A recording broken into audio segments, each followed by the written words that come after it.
सुप्रभात विद्यार्थ्यांनो, आज आपण इथे एका अत्यंत महत्त्वाच्या विषयावर चर्चा करणार आहोत.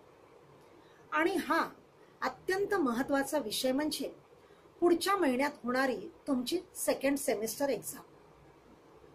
आता या परीक्षेसाठी एकंदरीत प्रश्नपत्रिकेचं स्वरूप हे कशा प्रकारचं असणार आहे हे या व्हिडिओच्या माध्यमातून मी तुम्हाला समजावून सांगणार आहे. यासाठी प्रश्न किती असतील, कशा स्वरूपाचे असतील, त्यासाठी प्रत्येक प्रश्नासाठी पर्याय हे कसे दिलेले असतील आणि या पर्यायांपैकी अचूक उत्तराची निवड कशी करायची आहे हे इथे समजावून देण्याचा प्रयत्न केलेला आहे. त्याप्रमाणेच तुम्ही देखील परीक्षेला जेव्हा पेपर तुमच्या समोर येईल, ऑनलाईनच येणार आहे, त्यामध्ये कुठेच काही शंका नाही. म्हणजेच परीक्षा तुम्ही ऑनलाईन देणार आहात. ज्या दिवशी पेपर तुमचा असेल त्या दिवशी पेपर समोर आल्यानंतर तुम्ही प्रश्नपत्रिकेतला प्रत्येक प्रश्न काळजीपूर्वक वाचणार आहात. दिलेला प्रत्येक प्रश्न वाचून झाल्यानंतर पर्याय वाचणार आहात आणि त्या पर्यायांपैकी अचूक पर्यायाची तिथे निवड करणार आहात. चला तर मग बघूया की या ठिकाणी मी नेमके कोणत्या स्वरूपाचे प्रश्न दिलेले आहेत, काय सांगण्याचा मी प्रयत्न केलेला आहे ते एकदा समजून घ्या, जाणून घ्या आणि त्याप्रमाणे तुम्ही परीक्षा देण्यासाठी तयार व्हा. विद्यार्थ्यांनो, या इथे तुम्हाला प्रश्नपत्रिकेचा एक प्रारूप नमुना मी दिलेला आहे. म्हणजेच प्रश्नपत्रिका ही कशा स्वरूपाची असेल. यातला पहिला प्रश्न हा अपठित उतार्यावरती आधारित असेल. या इथे तुम्हाला एखादा अपठित उतारा दिला जाईल आणि त्यावर काही प्रश्न विचारले जातील. त्या प्रश्नांसाठी पर्यायही दिलेले असतील. उतारा व्यवस्थित वाचून प्रश्न लक्षात घेऊन दिलेल्या पर्यायांपैकी योग्य पर्यायाची तुम्ही निवड करायची आहे. या प्रश्नाअंतर्गत काही प्रश्न हे एका वाक्यात असतील, काही प्रश्न म्हणजे काही प्रश्नांपैकी एखादा प्रश्न हा व्याकरणावर आधारित असेल आणि एखादा प्रश्न हा गाळलेल्या जागेवरही आधारित असू शकेल. प्रश्न क्रमांक 2. या प्रश्न क्रमांक 2 मध्ये तुम्हाला थोडक्यात प्रश्नांची उत्तरे लिहा असं विचारलं जाईल किंवा खालील दिलेल्या प्रश्नांचे थोडक्यात उत्तर लिहा किंवा उत्तराचा पर्याय निवडा असा प्रश्न विचारला जाईल. यामध्ये तुम्हाला 2 प्रश्न विचारले जातील आणि दोन्ही प्रश्नांना 3 पर्याय दिलेले असतील. त्या 3 पर्यायांपैकी तुम्ही योग्य ते उत्तर निवडायचं आहे. कसं ते बघा. नमुना म्हणून तुम्हाला इथे मी एक प्रश्न दिलेला आहे. मांजरांना इस्पितळात विलक्षण एकटे का वाटत होते? आणि यासाठी पर्याय दिलेले आहेत मी. कारण त्या इस्पितळात त्यांच्या मालकांना त्यांना भेटण्याची परवानगी नव्हती, तसेच आपल्या माणसांपासून लांब राहावे लागत असल्यामुळे. पर्याय क्रमांक 2.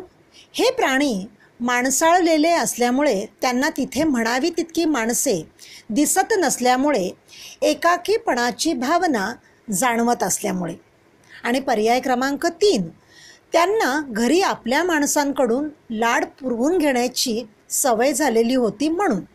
आता या 3 पर्यायांपैकी या प्रश्नाचं नेमकं उत्तर कोणतं आहे बघा, खाली दिलेलं आहे मी तिथे. पर्याय क्रमांक 3. त्यांना घरी आपल्या माणसांकडून लाड करून घेण्याची सवय झालेली होती म्हणून त्यांना एकटे वाटत होते. हे त्या प्रश्नाचं उत्तर आहे. आपण पुढे जाणार आहोत. प्रश्न क्रमांक 3 बघा. हा प्रश्न क्रमांक 3 तुम्हाला कवितेवर आधारित विचारलेला आहे. इथे कवितेच्या काही ओळी दिलेल्या आहेत आणि त्या कवितेच्या ओळींचा सरळ अर्थ तुम्हाला उत्तरांमधून निवडायचा आहे. इथे संतवाणीच्या 2 ओळी मी तुम्हाला दिलेल्या आहेत आणि या 2 ओळींचा नेमका अर्थ कोणता हे तुम्हाला खालील दिलेल्या पर्यायांपैकी अचूक निवडायचं आहे. कवितेच्या ओळी आहेत. संतांची या संगे अभाविक जन, त्याच्या दर्शने तेची होती. या संतवाणीच्या 2 ओळी आहेत आणि यासाठी पर्याय दिलेले आहेत. पर्याय क्रमांक 1, अश्रद्ध लोकांसोबत राहिल्यानंतर संत आपला मार्ग बदलतील. पर्याय क्रमांक 2, संतांच्या सोबत राहून अभाविक लोकही भाविक बनतात व त्यांच्या मनात संतत्व रुजते. आणि पर्याय क्रमांक 3, अभाविक लोकांसोबत राहून संतांच्या विचारांवर विपरीत परिणाम होतात. हे झाले या ओळींच्या अर्थासाठी दिलेले 3 पर्याय. आता या 3 पर्यायांपैकी नेमकं उत्तर कोणतं आहे? या 2 ओळींचा अर्थ नेमका कोणता? तर पर्याय क्रमांक 2, संतांच्या सोबत राहून अभाविक लोकही भाविक बनतात व त्यांच्या मनात संतत्व रुजते.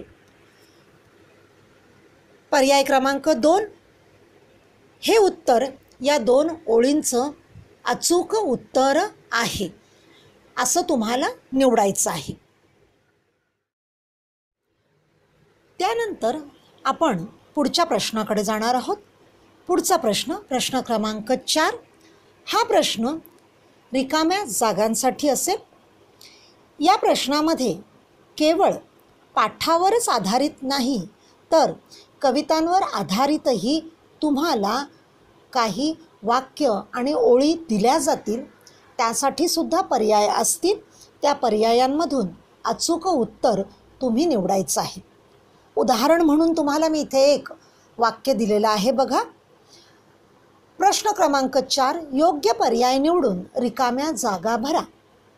1, गिर्यारोहणाचा हा अनुभव त्यांच्यासाठी कायम डॅश राहणारा होता. म्हणजे गाळलेली जागा आहे. त्या गाळलेल्या जागेसाठी पर्याय दिलेले आहेत. पर्याय क्रमांक 1, जिवंत. पर्याय क्रमांक 2, स्मरणात. आणि पर्याय क्रमांक 3, विस्मरणात. या 3 पर्यायांपैकी अचूक उत्तर आहे स्मरणात. स्मरणात राहणारा होता. म्हणजेच गिर्यारोहणाचा हा अनुभव त्यांच्यासाठी कायम स्मरणात राहणारा होता असं हे वाक्य होईल. आता आपण जाणार आहोत पुढच्या प्रश्नाकडे. प्रश्न क्रमांक 5. हा प्रश्न क्रमांक 5 तुमच्या व्याकरणावर आधारित असेल. या प्रश्नामध्ये तुम्हाला आत्तापर्यंत जेवढं व्याकरण शिकवलं गेलेलं आहे त्या व्याकरणावर आधारित प्रश्न विचारले जातील. उदाहरणार्थ शब्दांच्या जाती, काळ ओळखा, त्यानंतर लिंग बदला, लिंग ओळखा, वचन बदला, वचन ओळखा, त्यानंतर वाक्याचा प्रकार ओळखा, विरुद्धार्थी, समानार्थी, अशा एकंदरीतच संमिश्र स्वरूपाचे प्रश्न तुम्हाला या प्रश्न क्रमांक 5 मध्ये विचारले जातील. कंसामध्ये ज्या सूचना तुम्हाला केलेल्या असतील त्या सूचना लक्षात घेऊन तुम्ही पर्याय वाचायचे आहेत व्यवस्थित आणि मग अचूक पर्याय निवडणार आहात. उदाहरण म्हणून तुम्हाला इथे मी 2-3 उदाहरणं दिलेली आहेत. त्याकडे आपण एकदा नजर टाकूया, ती समजून घेऊयात आणि त्याची उत्तरं कशा प्रकारे निवडलेली आहेत हे तुम्हाला मी आता सांगणार आहे. बघा, प्रश्न क्रमांक 5 कंसातील सूचनेनुसार लिहा. 1, शाळेला सुट्टी लागणार होती. कंसामध्ये दिलेलं आहे नाम ओळखा. या वाक्यातलं नाम तुम्ही ओळखायचं आहे. पर्याय तुम्हाला दिलेले आहेत. 1, सुट्टी, 2, शाळा आणि 3, लागणार. या प्रश्नासाठीचं अचूक उत्तर आहे शाळा. शाळा हे या वाक्यातलं नाम आहे. प्रश्न क्रमांक 2 बघा. प्रश्न 5व्यातला दुसरा प्रश्न, तर तुमचे काय हाल होतील? कंसामध्ये दिलेलं आहे वाक्याचा प्रकार ओळखा आणि पर्याय तुम्हाला दिलेले आहेत विधानार्थी वाक्य, दुसरा पर्याय आहे आज्ञार्थी वाक्य आणि पर्याय क्रमांक 3 आहे प्रश्नार्थी वाक्य. याचं अचूक उत्तर तुम्ही निवडणार आहात प्रश्नार्थी वाक्य. बरोबर. त्यानंतर याच व्याकरणावर आधारित असलेल्या प्रश्नामध्ये तिसरा प्रश्न इथे तुम्हाला मी उदाहरण म्हणून दिलेला आहे विरुद्धार्थी शब्द ओळखा आणि विरुद्धार्थासाठी शब्द दिलेला आहे शांत. शांत या शब्दाचा विरुद्धार्थी शब्द कोणता?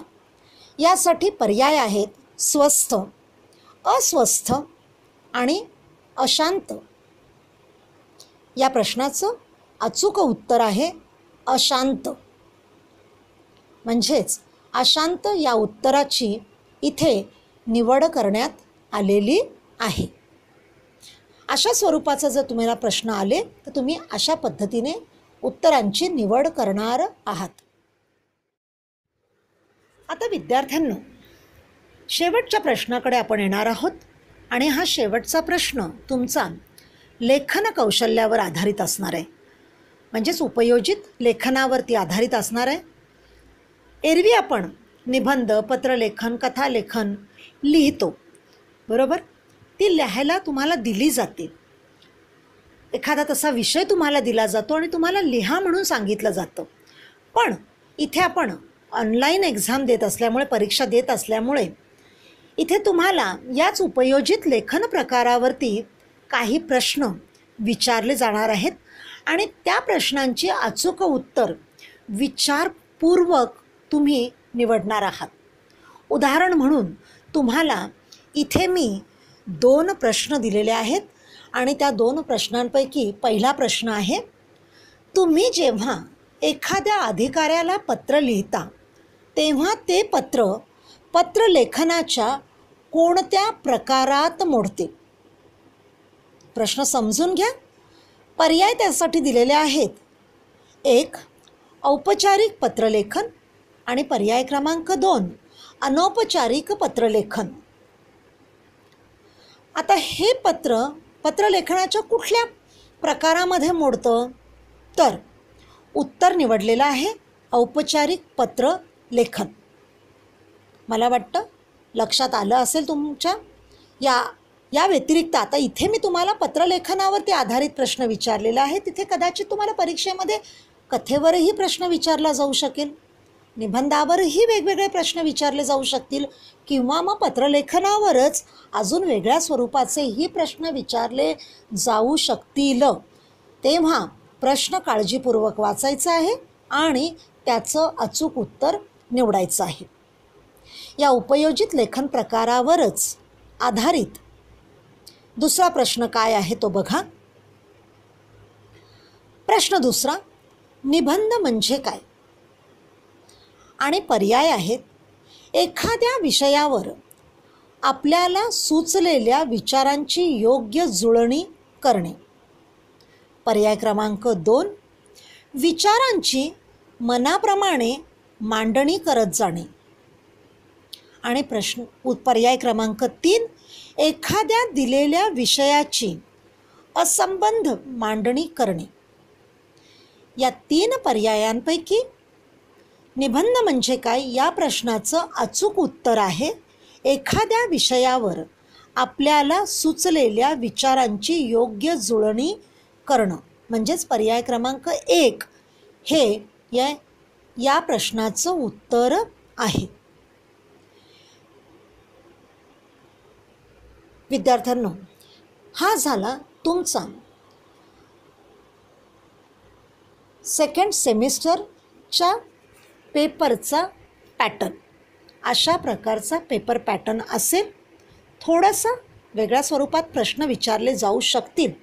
एक साधारण नमुना मी तुम्हाला इथे दाखवलेला आहे. तुम्ही सोडवताना व्यवस्थित विचार करून तुम्ही उत्तरं निवडणार आहात आणि मगच पेपर सबमिट करणार आहात. मला वाटतं प्रश्नाचं प्रश्नपत्रिकेचं स्वरूप तुमच्या लक्षात आलेलं असेल. प्रश्नांचा नमुना कशा स्वरूपाचा असू शकतो हेही तुम्ही लक्षात घेतलेलंच आहे आणि याआधी तुम्ही परीक्षा दिलेलीच आहे, बरोबर. पुन्हा एकदा फक्त तुम्हाला आठवण करून देण्यासाठी मी हा नमुना तुमच्यासमोर मांडलेला आहे. लक्षात घ्या आणि मग प्रश्नपत्रिका व्यवस्थितपणे सोडवण्याचा प्रयत्न करा. विद्यार्थ्यांनो, ऑल द बेस्ट तुम्हाला परीक्षेसाठी. धन्यवाद.